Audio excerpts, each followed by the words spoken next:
Issue को जब मैं उठाता हूं तो हर व्यक्ति की तरह हमारे मन में भी एक भाव आता है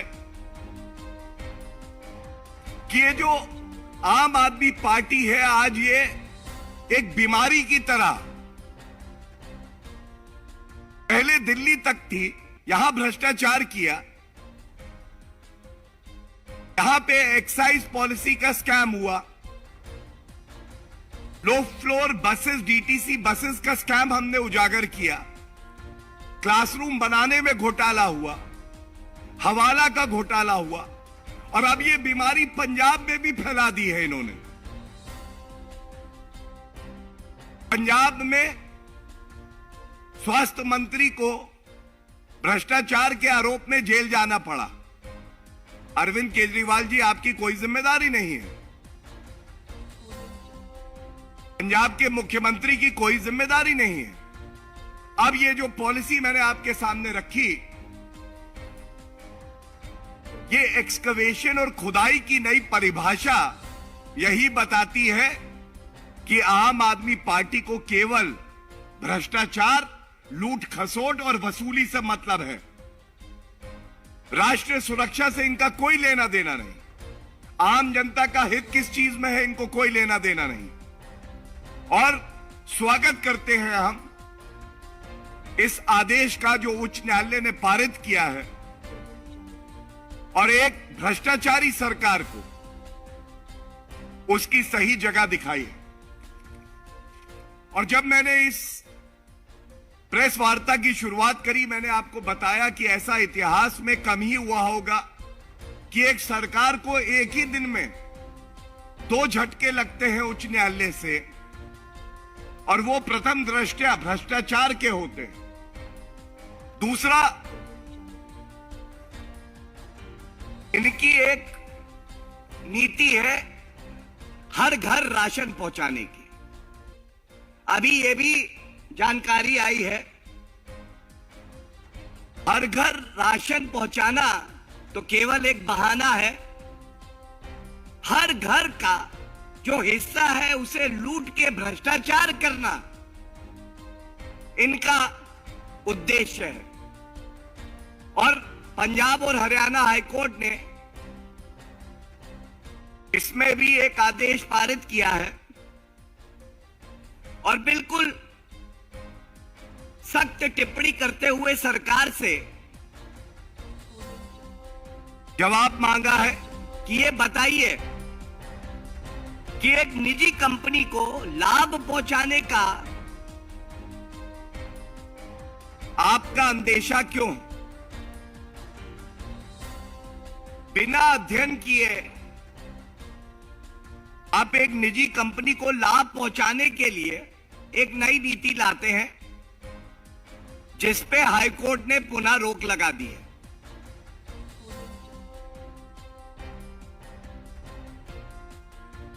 मैं संक्षिप्त में इतना ही कहूंगा,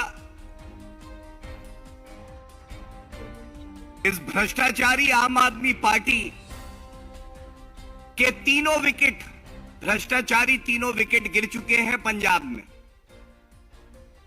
पहला स्वास्थ्य मंत्री का जाना, जेल जाना, पकड़े जाना, और अरविंद केजरीवाल का वक्तव्य था कि हमने वहां भ्रष्टाचार समाप्त कर दिया है 1 माह में। अगर आपने भ्रष्टाचार समाप्त कर दिया था तो स्वास्थ्य मंत्री पंजाब के जो पूर्व में रहे शिंगला जी, वो जेल गए, ये पहला विकेट गिरा। दूसरा, ये जो खनन नीति लाए इस पे रोक लगी है, राष्ट्रीय सुरक्षा के लिए खतरा है, लेकिन इसकी चिंता अरविंद केजरीवाल को नहीं है, उनको अपनी तिजोरी भरनी है। ये भ्रष्टाचारी दूसरा विकेट गिरा। और तीसरा, जैसे मैंने आपको बताया, हर घर राशन कह के पंजाब के हर नागरिक के हिस्से को लूटना आपकी मंशा है और इस पे भी उच्च न्यायालय ने रोक लगाई है। और ये स्पष्ट दिखाता है कि अगर भारतीय राजनीति में सबसे ज्यादा भ्रष्टाचारी कोई नेता है तो वो अरविंद केजरीवाल है और उसको केवल अपनी चिंता है कि मैं कैसे जनता को लूटूं, अपनी तिजोरी भरूं। चुनौती देते हैं इस मंच से, ये जो उच्च न्यायालय के 2 आदेश आए हैं, इस पे पंजाब के मुख्यमंत्री भगवंत मान और अरविंद केजरीवाल का क्या कहना है? पंजाब की जनता आपसे ये प्रश्न पूछ रही है। और इधर उधर की बात ना कर किसी और प्रदेश की। ये बता कि ये भ्रष्टाचार हुआ कैसे। ये जो दिखावे की राजनीति आप करते हैं, गोलपोस्ट के साथ आप दौड़ते हैं, इस राजनीति का अंत हो रहा है अरविंद केजरीवाल जी। पुरजोर तरीके से आपका भ्रष्टाचार जो दिल्ली से पंजाब की तरफ रवाना हुआ और वहां पे समाज को, लोगों को ग्रसित कर रहा है, उसको रोकना हमारा संकल्प है, हमारी जिम्मेदारी है और इस दायित्व को हम लोग निभाते रहेंगे। धन्यवाद।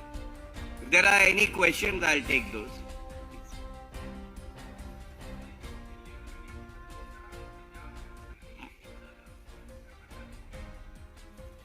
देखिए, जहां जहां जाते हैं सबसे पहले भ्रष्टाचार लेके जाते हैं। अरविंद केजरीवाल का मॉडल ही भ्रष्टाचार है। 6 माह के कम समय में पंजाब प्रदेश को इन्होंने क्या दिया है? इसीलिए मैंने कहा कि 3 विकेट इनके गिरे हैं और तीनों भ्रष्टाचार के विकेट हैं। अब खनन नीति बदलते हैं, ऐसा बदलते हैं कि 3 फीट की खुदाई कहीं भी कर दो, एनवायरमेंटल क्लियरेंस नहीं चाहिए। ये केजरीवाल मॉडल है। जैसे जैसे खुदाई बढ़ेगी, तिजोरी में गुलाबी गड्डियां आएंगी और इसीलिए एनवायरमेंटल क्लियरेंस नहीं चाहिए। और जो सबसे बड़ी बात उठाई, राष्ट्र सुरक्षा का मुद्दा। आप सब जानते हैं, जब हमारे देश की वीर सेना कुछ कहती है तो उसे बड़ी जिम्मेदारी से कहती है, उसे गंभीरता से लिया जाना चाहिए। जो ये 3 फीट की खुदाई होगी, जो हमारे बंकर्स हैं, उस पे फर्क पड़ेगा।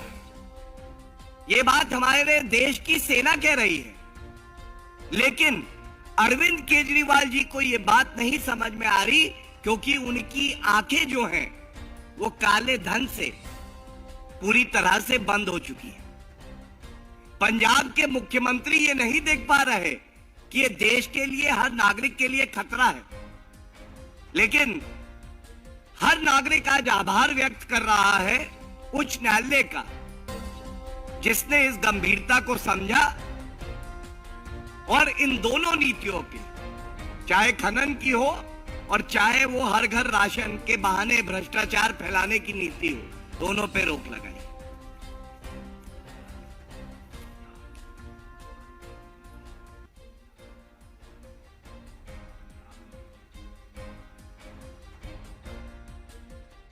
ये ऐसा है, जिस संस्था में, जिस व्यक्ति में ईमानदारी होती है ना, वो तथ्यों के साथ, प्रमाण के साथ, कागज के साथ बैठता है। और हमारे देश का मीडिया चौथा स्तंभ है लोकतंत्र का, उसके समक्ष रखता है। न्यायालय एक स्तंभ है, उसके समक्ष रखता है। वो भाग केजरीवाल भाग नहीं बनता है।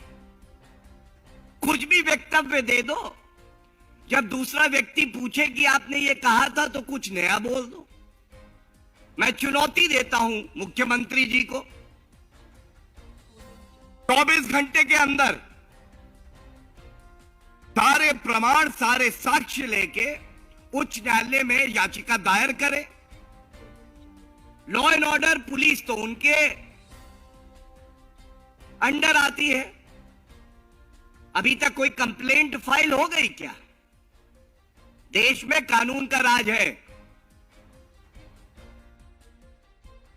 आप कार्रवाई करिए, कानून के तहत करिए। ये अनर्गल आरोप लगाने की जो राजनीति है ना, ये अरविंद केजरीवाल और आम आदमी पार्टी को भस्म कर देगी। आज जनता इनको कह रही है, आप नहीं अभिशाप हैं, जनता के लिए श्राप है। इस तरह के अनर्गल आरोप लगाने का जो चरित्र है, ये इन्हीं को एक्सपोज करता है।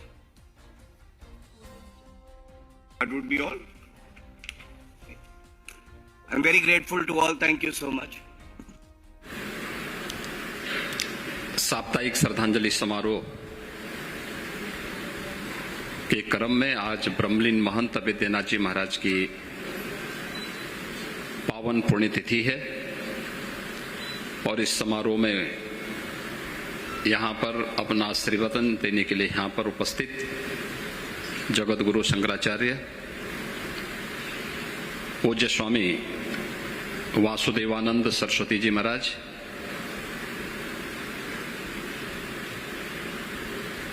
दिगंबर खड़ा अयोध्या से पधारे श्री महंत सुरेश दास जी महाराज, रोहतक हरियाणा से पधारे हमारे माननीय सांसद श्री महंत बालकनाथ जी महाराज, सुग्रीव किलाधीश अयोध्या धाम से पधारे जगत गुरु रामानुजाचार्य स्वामी विश्वेश प्रपन्नाचार्य जी महाराज, वशिष्ठ आश्रम अयोध्या धाम से पधारे पूर्व सांसद डॉक्टर रामविलास वेदांती जी महाराज, नेमी सारण्य से पधारे स्वामी विद्या चैतन्य जी, कटाकुटिया से पधारे महंत शिवनाथ जी, बड़ौदा गुजरात से पधारे महंत गंगादास जी, नागपुर महाराष्ट्र से पधारे स्वामी जितेंद्र नाथ जी, अयोध्या धाम से पधारे स्वामी राम दिनेशाचार्य जी महाराज, कच्छ गुजरात से पधारे योगी देवनाथ जी, महंत कमलनाथ जी, अन्य पूज्य संतजन, हमारे सभी माननीय जनप्रतिनिधिगण, विभिन्न सामाजिक सांस्कृतिक संगठनों से जुड़े हुए सभी उनके पदाधिकारीगण, महाराणा प्रताप शिक्षा परिषद और संबद्ध संस्थाओं के सभी प्राचार्य, प्रधानाचार्य, उपस्थित छात्र छात्राएं, शिक्षा परिषद के सभी पदाधिकारीगण और उपस्थित भाइयों बहनों, विगत एक सप्ताह से गोरक्षपीठ में अपने पूर्व आचार्यों के व्यक्तित्व और कृतित्व को लेकर के उनके पुण्य स्मृति में साप्ताहिक श्रद्धांजलि समारोह का एक कार्यक्रम यहां पर चल रहा था। आज उसका समारोह है और साथ ही ब्रह्मलीन महंत अवेद्यनाथ जी महाराज के 8वीं पुण्यतिथि का भी एक पावन आयोजन है। मैं इस अवसर पर पधारे पूज्य संतों का आयोजन समिति की ओर से हृदय से स्वागत करता हूं। उन्होंने जो उद्गार यहां पर व्यक्त किए हैं, इसके लिए उन सबको गोरक्षपीठ की ओर से, आयोजन समिति की ओर से हृदय से साधुवाद भी व्यक्त करता हूं। गोरक्षपीठ की परंपरा भारत की सनातन धर्म की एक महत्वपूर्ण कड़ी का हिस्सा है। एक आश्रम की पद्धति कैसे होनी चाहिए, कैसे संचालित होनी चाहिए, समाज के प्रति देश और धर्म के प्रति हमारी क्या जिम्मेदारी होनी चाहिए। गोरक्षपीठ अपने पूर्व आचार्यों के उन सभी मूल्यों और आदर्शों पर चल करके उसका अक्सर से पालन कर रही है, और यही कारण है कि भौतिकता के पीछे जब मानवता भाग रही हो, उन स्थितियों में भी अपने मूल्यों और आदर्शों को अक्षुण्ण बनाए रखते हुए देश, काल और परिस्थिति के अनुरूप, समाज की आवश्यकता के अनुरूप उस प्रकार के कार्यक्रमों के साथ गोरक्षपीठ जुड़ करके अपने उन उत्तरदायित्वों का निर्वहन करने का पूरा प्रयास कर रही है।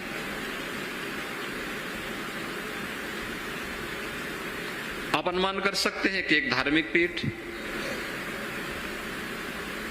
आजादी के पूर्व, जब ये देश पराधीन था,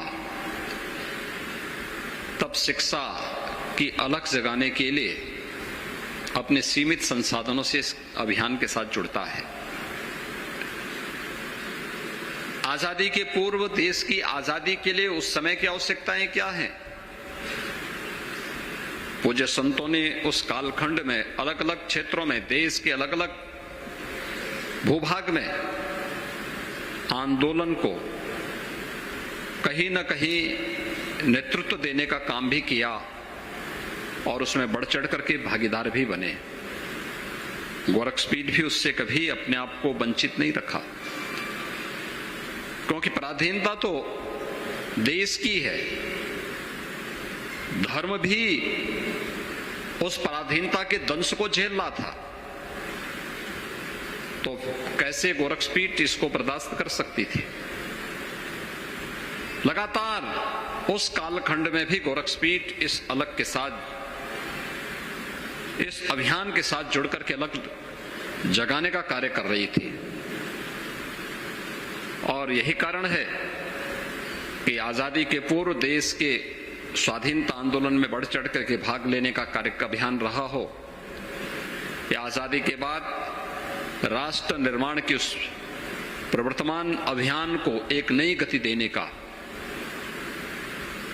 गोरक्षपीठ निरंतर अपने आचार्यों के सानिध्य में इस कार्यक्रम को युगपुरुष ब्रह्मलीन महंत दिग्विजयनाथ जी महाराज ने, युगपुरुष ब्रह्मलीन महंत अभेद्यनाथ जी महाराज का निरंतर यही प्रयास रहा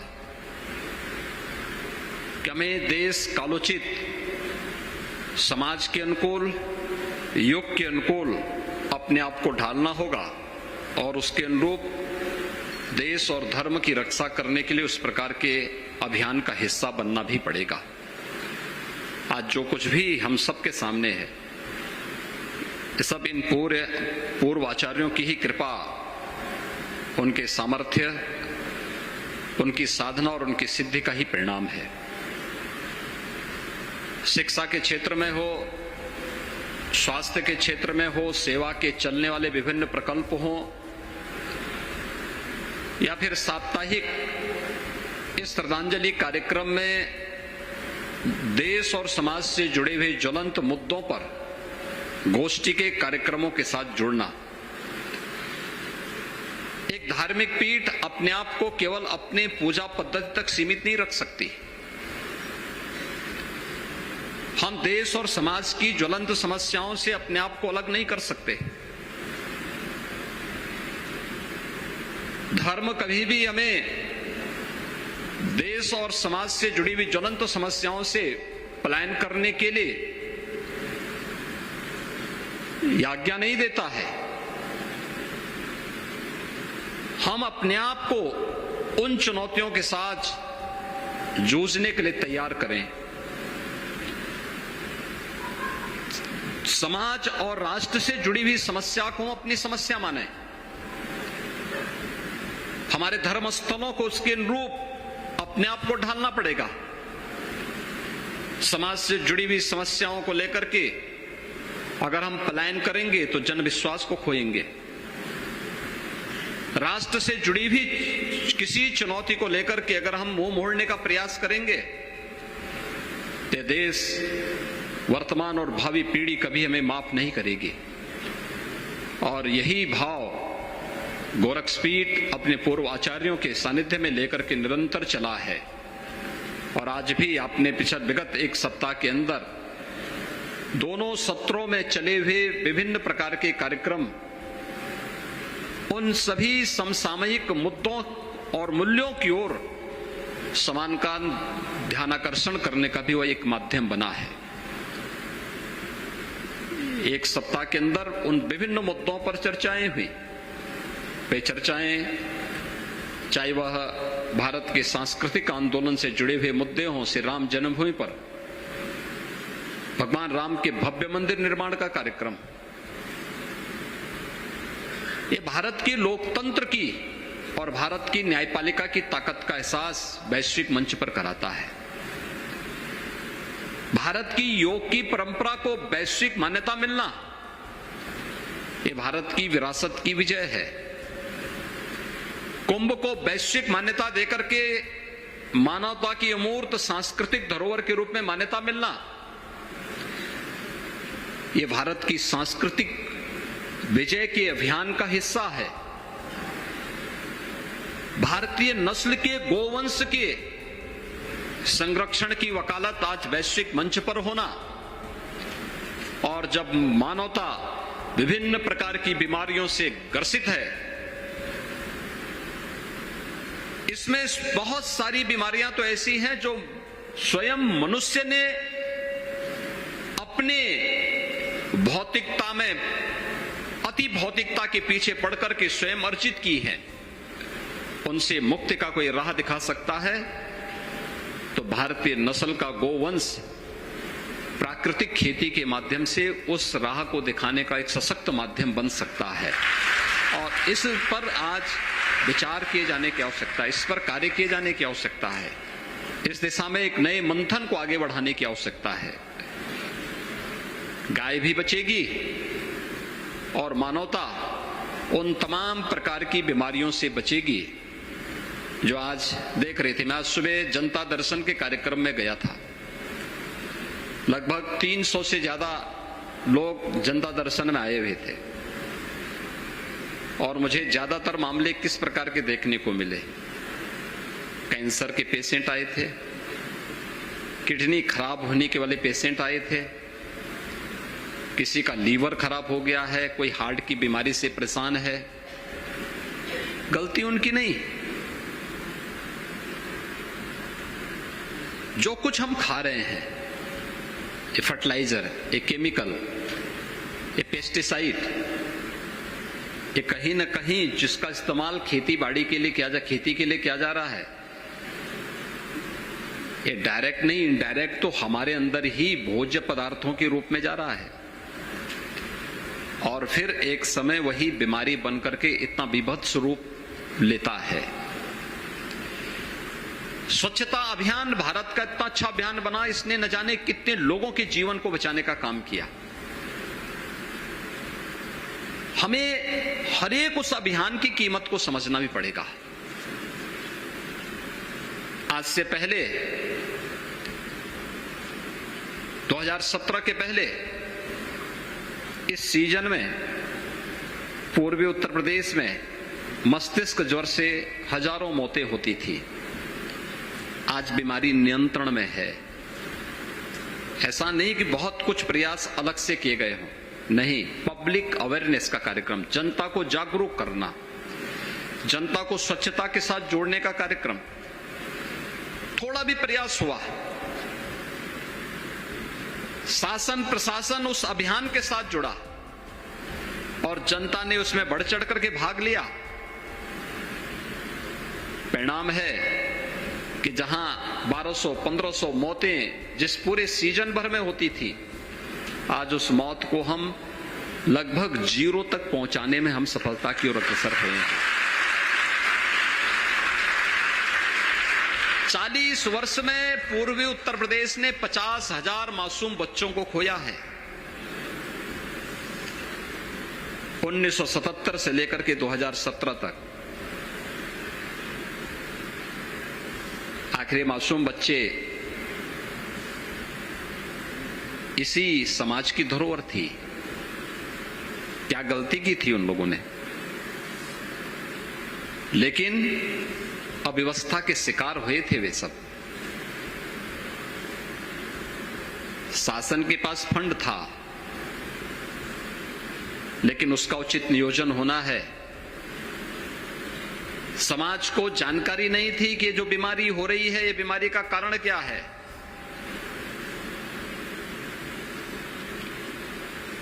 गंदगी उसका कारण है। रहन सहन में थोड़ा बदलाव कर लें और हम स्वच्छता की तरफ अग्रसर हो जाएं,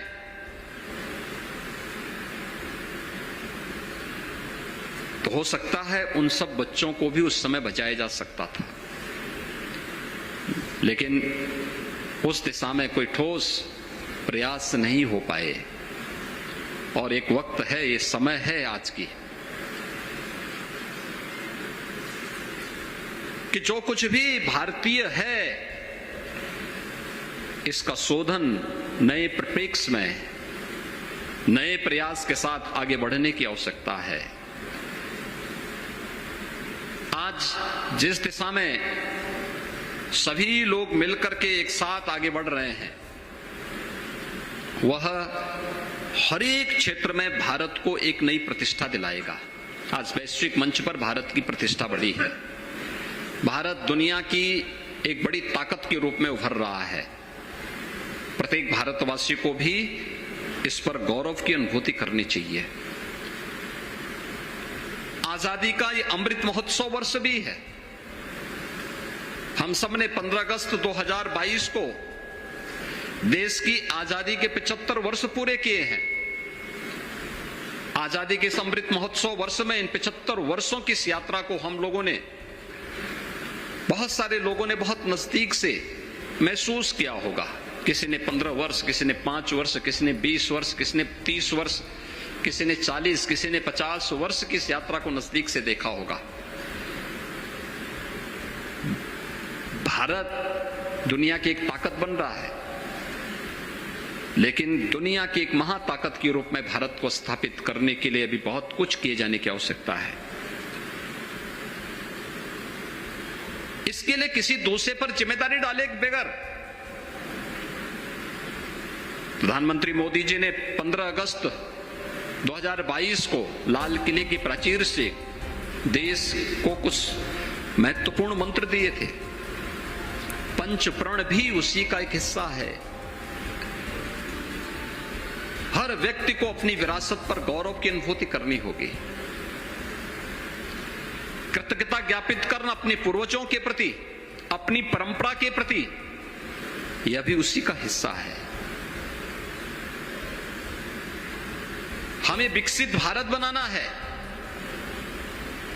विकसित भारत बनाने के लिए हमारे स्तर पर क्या प्रयास हो सकता है? हर व्यक्ति जो जिस क्षेत्र में कार्य कर रहा है, अगर वह अपने कर्तव्यों का ईमानदारी पूर्वक निर्वहन करने लग जाए, अपने कर्तव्यों का अपने अपने क्षेत्र में, धार्मिक क्षेत्र से जुड़े हुए लोग धार्मिक जागरण के कार्यक्रम को व्यवस्थित रूप से आगे बढ़ा दें, व्यापारिक संगठनों के लोग व्यवस्थित तरीके से उन कार्यक्रमों को आगे बढ़ा लें, शिक्षा जगत से जुड़े हुए लोग शिक्षा के उस क्षेत्र में नई प्रगति के द्वार खोल लें, प्रशासन से जुड़े हुए लोग प्रशासनिक व्यवस्था के साथ, समाज सेवा के क्षेत्र में जुड़े हुए लोग समाज सेवी एक निश्चल और निष्पक्ष भाव के साथ कार्य करना प्रारंभ कर देंगे। कोई कारण नहीं कि जब देश अपनी आजादी का शताब्दी महोत्सव मना रहा होगा, तब उस समय हमें एक विकसित भारत दिखेगा, दुनिया की एक महाताकत के रूप में स्थापित भारत दिखेगा। हमारा देश मजबूत हो, हमारा देश और हमारा धर्म सुरक्षित हो, ये कौन ऐसा भारतीय होगा जिसके मन में इस प्रकार का भाव न हो? ये जो कुछ भी हुआ है, जो कुछ भी किया गया है, ये सब इसी बात को लेकर के किया गया है कि सभी अपने इस देश के बारे में सोच सकें। और आज उस दिशा में अच्छे प्रयास हुए हैं, अच्छे कार्यक्रम चल रहे हैं, अच्छी दिशा में पूरा देश आगे बढ़ रहा है। हम सब भी उसका अनुसरण करें, अपने कर्तव्यों का पालन करें। गुलामी के किसी भी उस अंश को जो हमारे मन में पराधीनता का भाव जागृत करता हो, उसको कतई हम स्वीकार न करें। वो किसी भी प्रकार की भाव का बोध हो सकता है, जो हमें पराधीनता की ओर अग्रसर करता हो, उसे हमें नहीं स्वीकार करना है। और यही कारण रहा। वेदांती जी तो जब मंच पे चलते हैं तो उनकी दिशा, अगर उनको उत्तर चलना है तो दक्षिण की तरफ जरूर जाएंगे। और चलते चलते अचानक मुड़ जाते हैं।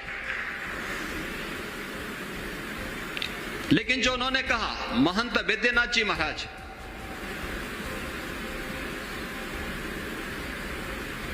गोरक्षपीठ की परंपरा के अनुरूप उन्होंने राम जन्मभूमि आंदोलन के नेतृत्व को भी स्वीकारा था।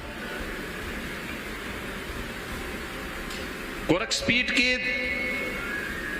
आध्यात्मिक और सांस्कृतिक अभियान के साथ ही शैक्षिक और स्वास्थ्य के क्षेत्र में किए जाने वाले इस अभियान को भी उन्होंने एक अपना हिस्सा बनाया था।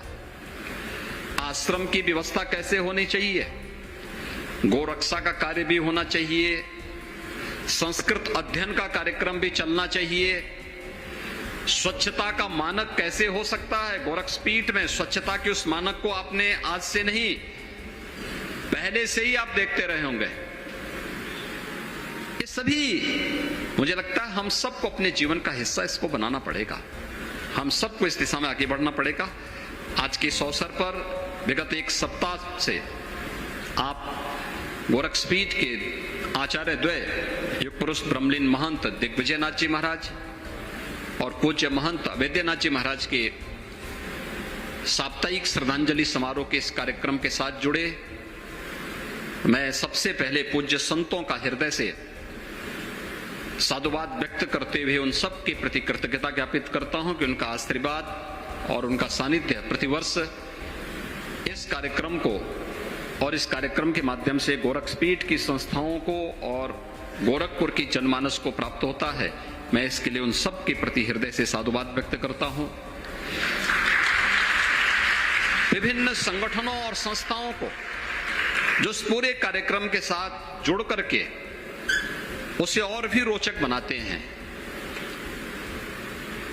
उन सभी पदाधिकारियों को, महाराणा प्रताप शिक्षा परिषद के पदाधिकारी हैं, महाराणा प्रताप शिक्षा परिषद से जुड़ी हुई संस्थाएं हैं, गोरखपुर की विभिन्न सामाजिक, सांस्कृतिक, व्यापारिक संगठन हैं, उन सबको भी मैं हृदय से धन्यवाद देता हूं कि उनके द्वारा इस पूरे कार्यक्रम के साथ जुड़ करके छात्र छात्राओं को अनेक रोचक प्रसंगों पर जानकारी लेने का एक अवसर प्राप्त होता है। क्योंकि जिन मुद्दों पर यहां चर्चा होती है, अगर थोड़ा भी हमारे छात्र छात्राएं उन सबको, उन विषयों को नोट कर लें, तो उनको किसी भी कंपटीशन में पार लगाने में ये सभी विषय जो होते हैं, जो मुद्दे यहां पर होते हैं, संगोष्ठी के मुद्दे होते हैं, उनके एक सामान्य ज्ञान के लिए ये बहुत निर्णायक भूमिका का निर्वहन कर सकते हैं। और इसीलिए प्रयास किया जाता है कि अलग अलग गोष्ठी के आयोजन के साथ अलग अलग संस्थाएं जुड़ें, उन कार्यक्रमों के साथ जुड़ें। देश और समाज से मुंह मोड़ करके हमारी शैक्षणिक संस्थाएं कभी अपने भविष्य की योजना नहीं बना सकती। उनके साथ उन्हें जूझना पड़ेगा, उनके अनुरूप अपने आप को खड़ा करना पड़ेगा। और उसी अभियान का हिस्सा एक कार्यक्रम बना हुआ है।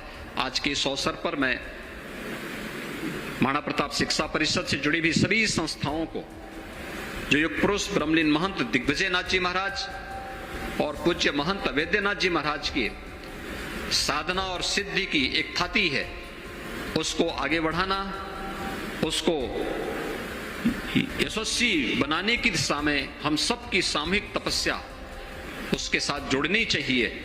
और क्या कुछ हो रहा है देश और दुनिया में, उसको भी हमें इसके साथ जोड़ने का प्रयास करना ही होगा। आज के इस अवसर पर आप एक सप्ताह के इस कार्यक्रम के साथ जुड़े हैं। आप सबको भी मैं हृदय से धन्यवाद देता हूं और विश्वास व्यक्त करता हूं कि हम अपने पूज्य आचार्यों के व्यक्तित्व और कृतित्व से, जो हमें निरंतर एक नई प्रेरणा प्रदान करता है, जीवन के किसी भी क्षेत्र में कार्य करने वाला व्यक्ति हो, उनके लिए इन पूज्य संतों का व्यक्तित्व और उनका कृतित्व हमेशा प्रेरणादायी बना रहेगा। इस विश्वास के साथ मैं अपने पूज्य गुरुदेव ब्रह्मलीन महंत वैद्यनाथ जी महाराज की 8वीं पुण्यतिथि पर उनका पुण्य स्मरण करते हुए, उनके श्री चरणों में नमन करते हुए गोरक्षपीठ और सभी संबद्ध संस्थाओं की ओर से उन्हें विनम्र श्रद्धांजलि अर्पित करते हुए आप सबको मैं हृदय से साधुवाद देता हूं। धन्यवाद।